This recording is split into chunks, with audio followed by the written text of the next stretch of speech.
Morning students, how are you? Beta, today's topic is information regarding alteration after registration. बेटा registration करवाने के बाद यदि हमें उसमें कुछ अल्ट्रेशन करना है, कुछ चेंज करना है, उससे रिलेटेड इन्फॉर्मेशन कहाँ देनी है, उसका प्रोसेस क्या होगा, उससे रिलेटेड आज का हमारा टॉपिक है। After the firm has been registered, information about the following changes as required by the Indian Partnership Act should be conveyed to the registrar within 14 days.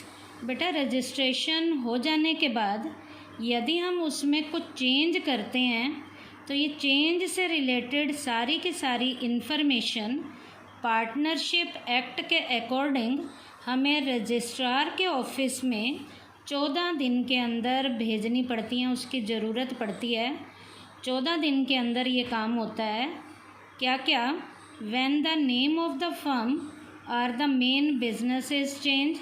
यदि बेटा आप अपनी फर्म का नाम चेंज करना चाहते हो या बिज़नेस चेंज करना चाहते हो, जैसे वो पहले XY के नाम से था, अब आपने किसी LM के नाम से करना है तो भी हमें इन्फॉर्मेशन देनी पड़ेगी कि फर्म का नाम चेंज करना है। और यदि आपको बिज़नेस चेंज करना है, पहले आप किसी और चीज़ का बिज़नेस कर रहे थे, अब आप कोई और बिज़नेस शुरू करना चाहते हो, तो बिज़नेस के चेंज से रिलेटेड भी आप इन्फॉर्मेशन दोगे। Second, when there is a change in the name और परमानेंट एड्रेस ऑफ पार्टनर। बेटा चेंज में आप पार्टनर के नाम को चेंज करना चाहते हो या पार्टनर के परमानेंट एड्रेस को भी चेंज करना चाहते हो, तो ये भी आपको इन्फॉर्मेशन भेजनी होगी। तीसरा, when business has been close down at some place और it has been started at some other place. यदि आपको बिजनेस भी एक जगह से चेंज करना है, क्लोज़ करना है और दूसरी जगह आपको शुरू करना है, जैसे आप पहले रिवाड़ी में कर रहे थे तो अब रिवाड़ी से क्लोज़ करके आप नारनौल बिज़नेस शुरू करना चाहते हो, तो ये इन्फॉर्मेशन भी देनी पड़ेगी कि यहाँ से हम क्लोज़ कर रहे हैं और ये नए प्लेस के ऊपर हम बिज़नेस शुरू कर रहे हैं।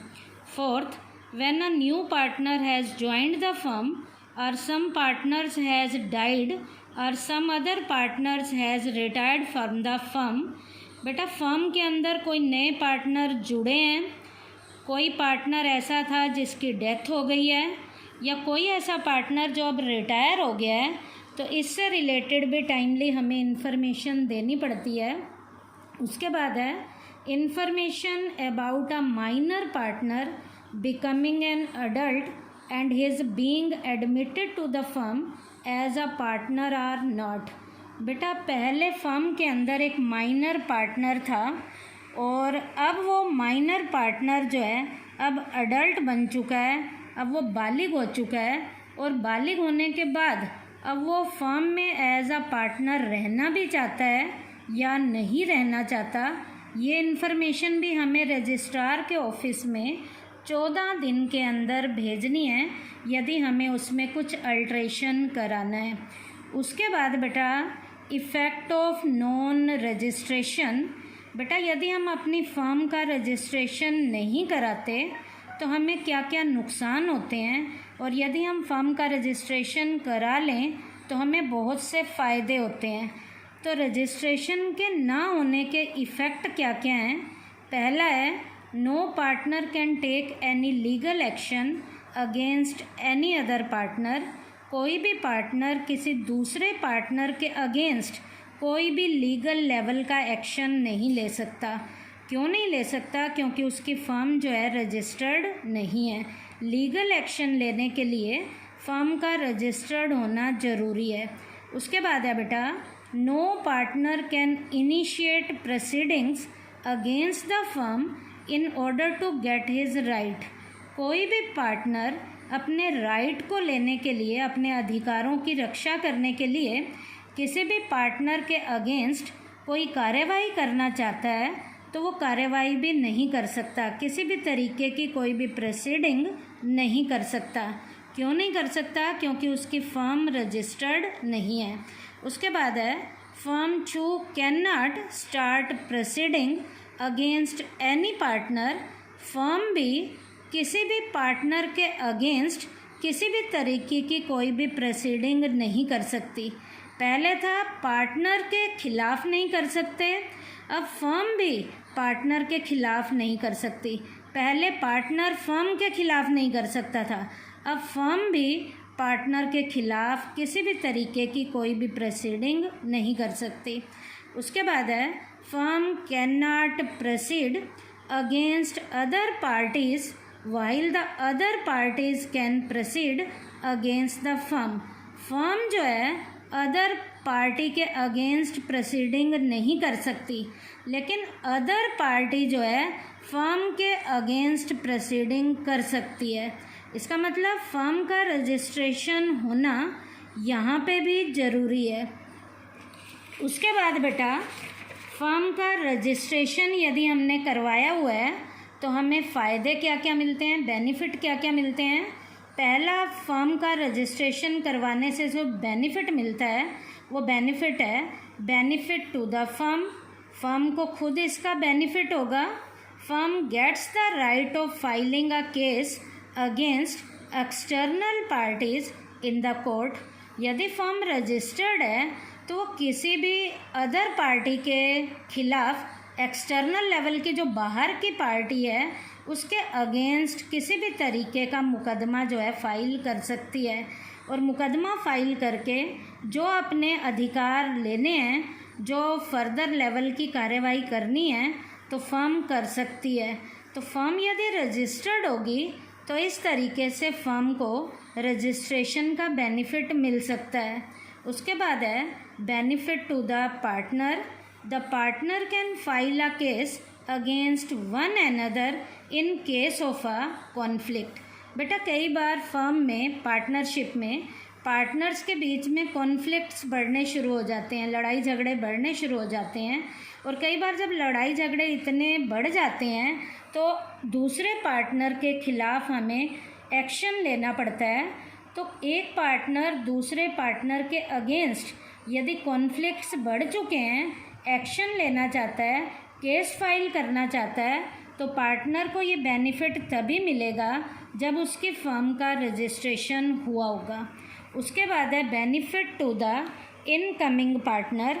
नया जो पार्टनर भी फर्म के अंदर आता है उसे भी रजिस्ट्रेशन का बेनिफिट मिलता है।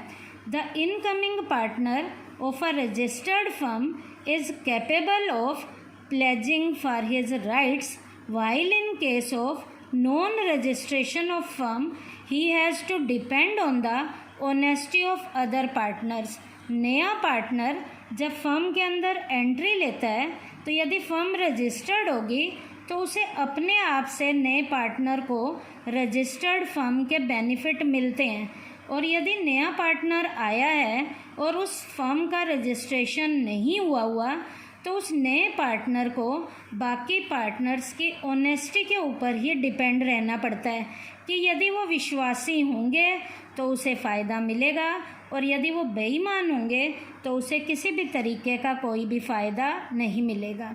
उसके बाद है बेटा बेनिफिट टू आउटगोइंग पार्टनर। जैसे आने वाले पार्टनर को फ़ायदा मिलता है वैसे ही यदि हमारी फर्म रजिस्टर्ड है तो जाने वाले पार्टनर को भी फ़ायदा मिलता है। जब पार्टनर जाता है तो कैसे कैसे जाता है, मान लीजिए किसी पार्टनर की डेथ हो जाती है या कोई पार्टनर रिटायर हो जाता है, तो पहले डेथ के केस में बताऊंगी।